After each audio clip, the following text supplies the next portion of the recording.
Det finnes en eldgammel historie om to munker som var på pilegrimsferd. De gikk gjennom sol, varme dager, vindstille. I det de begynte å nærme seg den siste fasen av turen deres, så kom de til ei elv, og der satt ei dame og grein.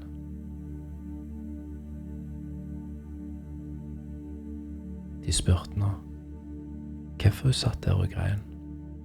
Hun fortalte de at hun ville over elva, men kom seg ikke over.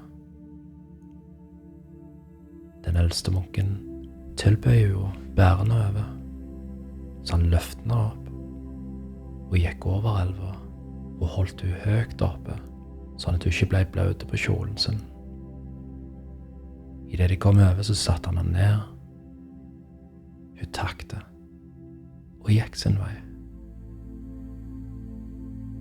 De to munkene fortsatte ferden sin, og den yngste munken begynte å skjelle ut han eldste. Du vet at det ikke er lov å ha nærkontakt med dame. Den eldste munken sa ingenting, men han yngste munken bare fortsatte mer og mer og mer.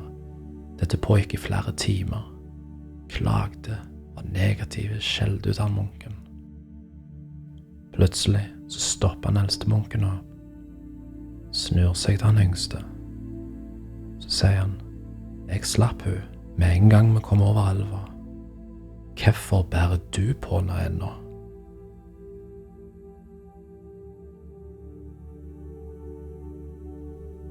Jeg vil be deg om å ta en god pust inn. Fyll opp lungene dine med livskraft. Og pust godt ut. Tillat deg selv lukke igjen øynene dine. Og slapp av.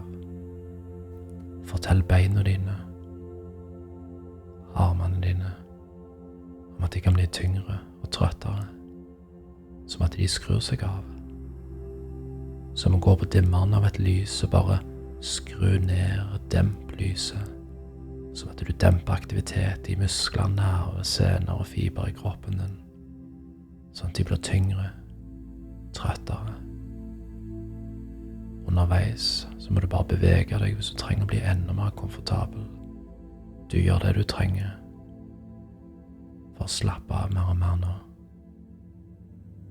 Ditt ubevisste sinn kan integrere og forsterke alle de positive forslag og prosessene om du velger å slappe av litt, eller om du velger å bare gi slipp og slappe av djupt nå, og slappe av mer og mer nå.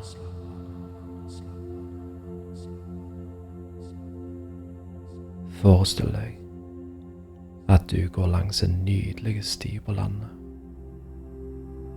I det du gjør det, gjør omgivelsene dine så nydelige som du vil de skal være. Forestill deg fargene på den nydelige plassen.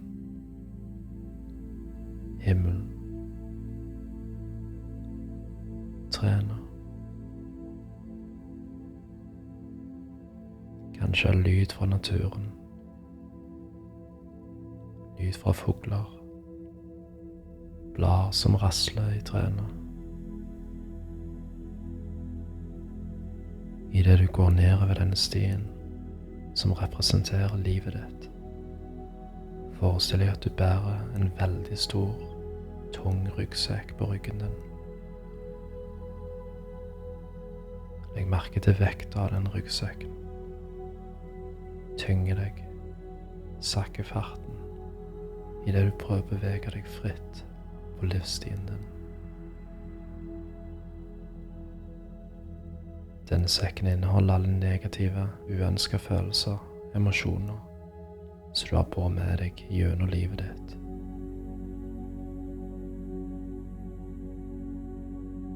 Føl tyngden av den ryggsekken. Tynger deg ned. Kanskje til og med stroppene på ryggsekken skjærer inn i skuldrene dine i det du går videre.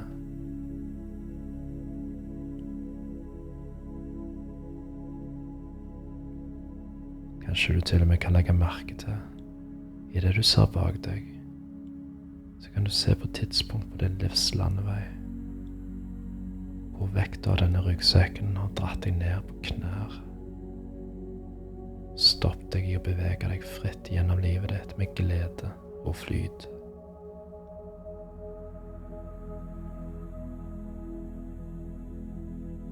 Forestill deg at du nå har kommet til et punkt på denne landeveien som representerer her og nå i livet ditt. Og se at på siden av stien så er det en åpen port som leder inn i en nydelig eng. Ta steg ut av stien og gå gjennom den åpne porten. Og se i midten av enga står det en varme, stor, fargerik luftballong med en stor korg under og store tau holder ballongen nede.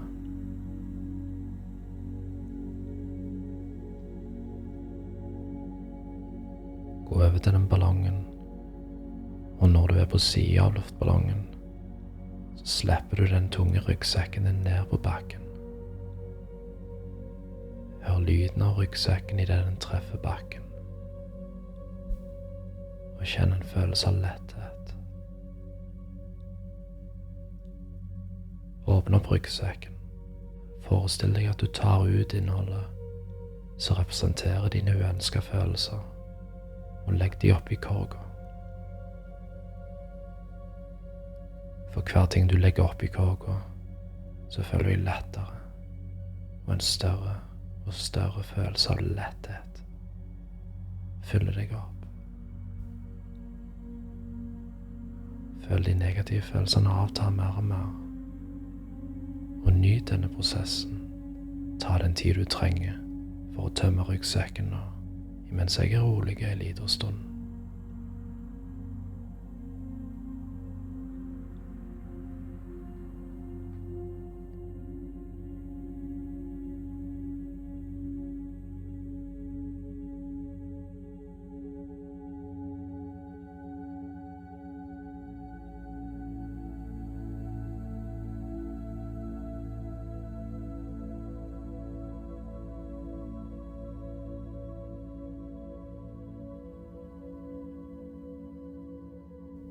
Bare sjekk rundt i ryggsekken at det ikke mangler noen ting nå.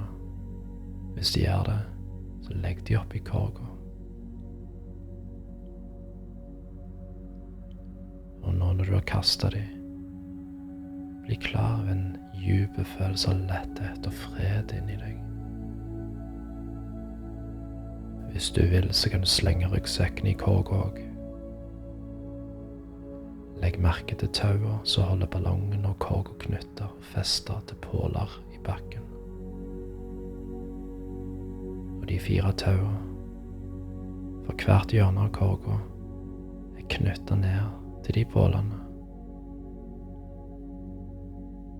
Så nå, gå til det første tauet og riv i enden av tauet på en sånn måte at det river opp knuten og slipper taket fra pålen, og se korga løfte seg litt høyere, og de 3 andre tauer må ta resten av påkjenningen.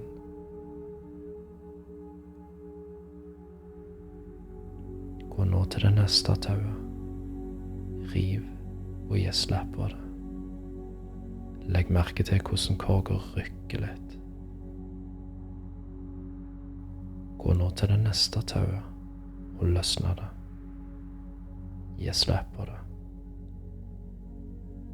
Og se korga og ballongen strekke seg oppover, bare med det ene tauet som så vidt holder fast.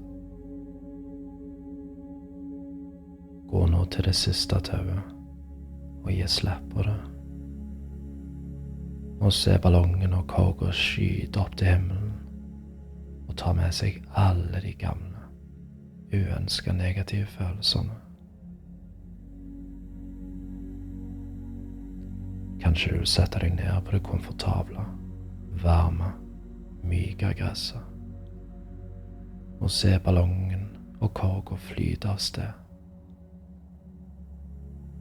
se at de letter og fyker høyere og høyere. Og i det de blir ledet lenger og lenger vekk av vinden, i det de blir mindre og mindre, legg merke til en voksende følelse av ro inni deg. En følelse av ro og velbehag. Og det er ok om du ikke kjenner noe ennå. Den følelsen kan vokse seg sterkere inni deg, som en naturlig del av deg. Og virkelig nyt den følelsen av å være fri fra de uønskede følelsene. Se ballongen flyte lenger og lenger vekk fra deg, og den blir mindre og mindre, langt borti der. Til slutt så blir den så liten at den er på størrelse med et knappenålshode, før den til slutt forsvinner i horisonten, for å aldri komme tilbake.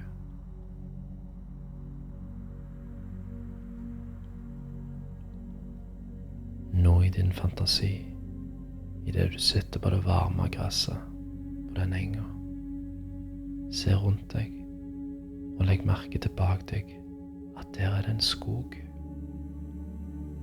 og du kan se en sti gjennom trærne der som virker forlokkende på deg, så du reiser deg opp, børster av klærne dine og går bortover til denne stien. Når du går gjennom denne stien mellom trærne, så føler du at du går så enkelt, rak i ryggen, bestemte skritt.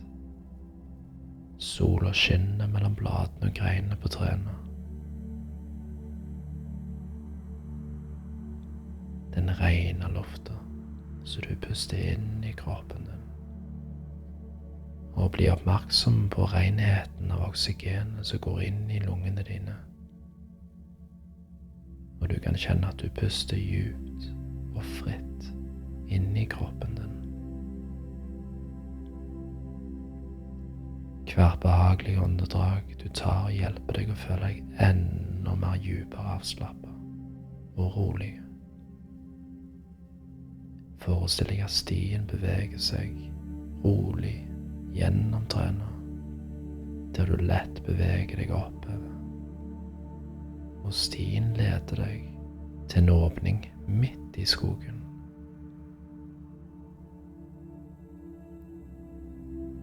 I senteret av denne åpningen står det et tempel. Et stillhetens tempel. Gå over til det tempelet, og i det du gjør det, så legger du merke til hvor fredelig, hvor rolig og fredelig denne plassen er. En eldgammel stillhet gjennomtrenger atmosfæren, for ingen ord har noen gang blitt snakket av.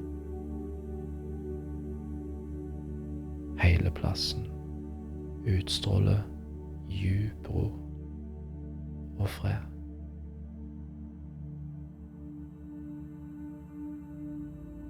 Gå inn i tempelet, og i det du gjør det, så føler jeg omringet av stillhet. Kjenn på atmosfæren av fred og stillhet rundt deg. Gå fremover i stillhet, og du ser deg om mens du går. I senteret av dette tempelet så står det en stor, nydelig dome rett over deg.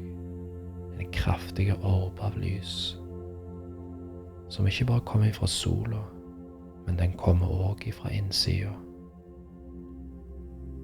Fra denne orben av lys kan du se lysenergi skinne ned, konsentrert rett framfor deg. Gå nå inn i denne strålende lysenergien, nå. Og kjenn at du blir absorbert av det. Tillat deg selv å føle strålene fra denne varme, hilende lysenergien omfavne deg.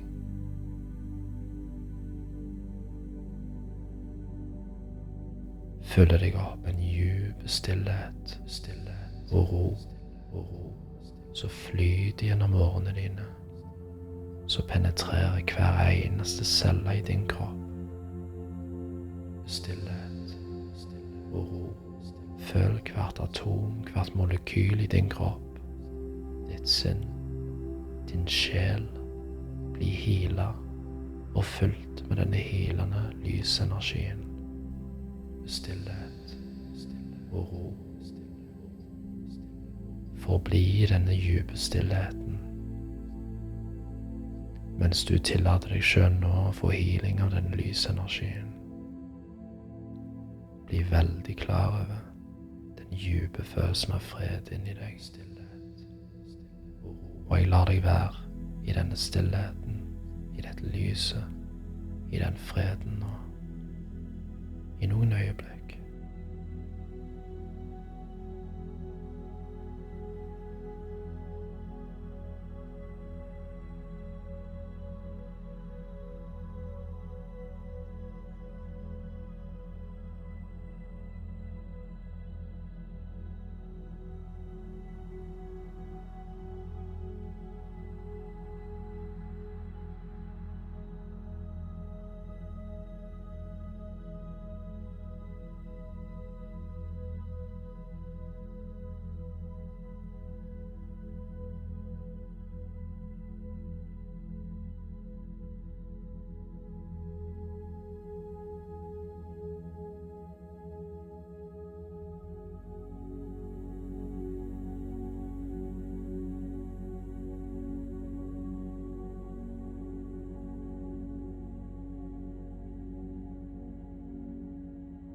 Jeg vil at du skal vite at dette tempelet er senteret av deg, og det kan aldri røres eller bli påvirket av noen ting som skjer på utsiden av deg.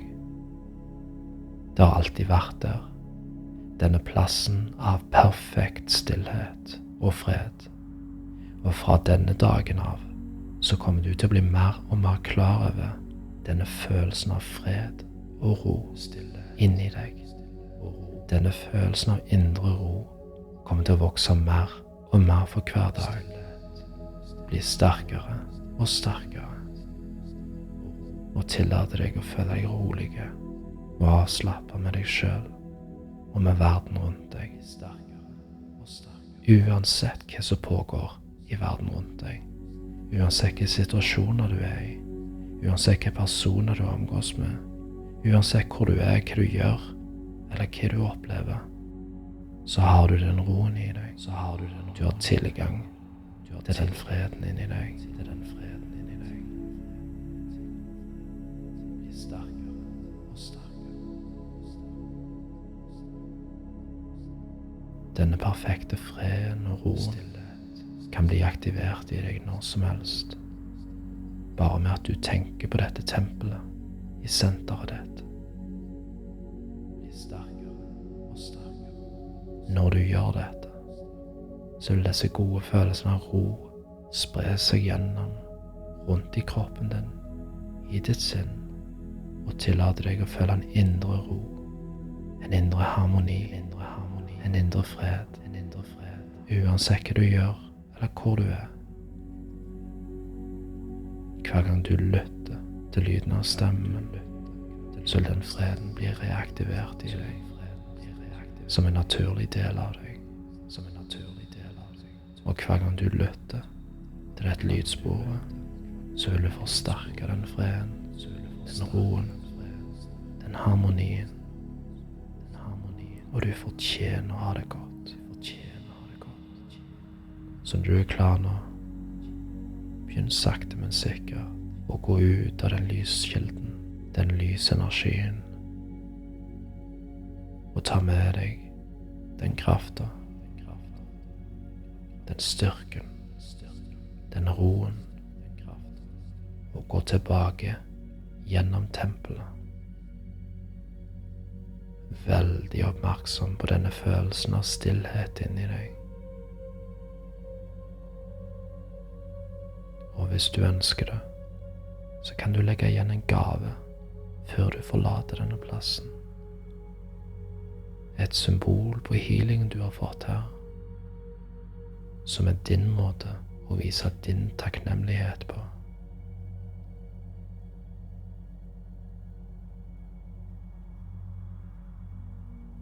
Begynn å forlate tempelet, som om du flyter gjennom lufta. Gå tilbake gjennom stien, gjennom trærne, inn til engen, og føl deg djupt avslappet. Gå tilbake til din livsvei, og gå inn i fremtiden din nå. Og legg merke til en følelse av letthet i det du gjør det. Legg merke til en følelse av at du er sjefen i ditt liv i det du gjør det. Du fortjener å leve det livet du vil leve. Du bestemmer deg for å gå den veien du vil gå. Du er unike. Det er kun du som er du. Du er her på den planeten for å være deg. Du er her for å skinne ditt lys. Og du fortjener å ha det godt. Spre det lyset du har inni deg. Spre den kjærligheten du har i deg. For verden ville aldri ha vært den samme uten deg. Takk for at du er her nå. Takk for at du tar ansvar for din egen velvære, for din egen helse. Jeg kommer til å telle fra 1 til 5 nå. Når jeg kommer til 5, så lukker du opp øynene dine og bare kjenn at du har det godt. Bestem deg for at når jeg lukker opp mine øyne, så skal jeg føle meg bra. 1. Begynn å trekke pusten din dypere inn i kroppen din.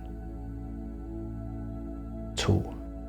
Den livskraften du puster inn i kroppen nå, bare la den gå ned til armene og beina dine og begynne å bevege litt på kroppen din. 3. Ditt ubevisste sinn vil nå integrere alle disse positive forslag jeg har fortalt deg i den djupeste delen av deg.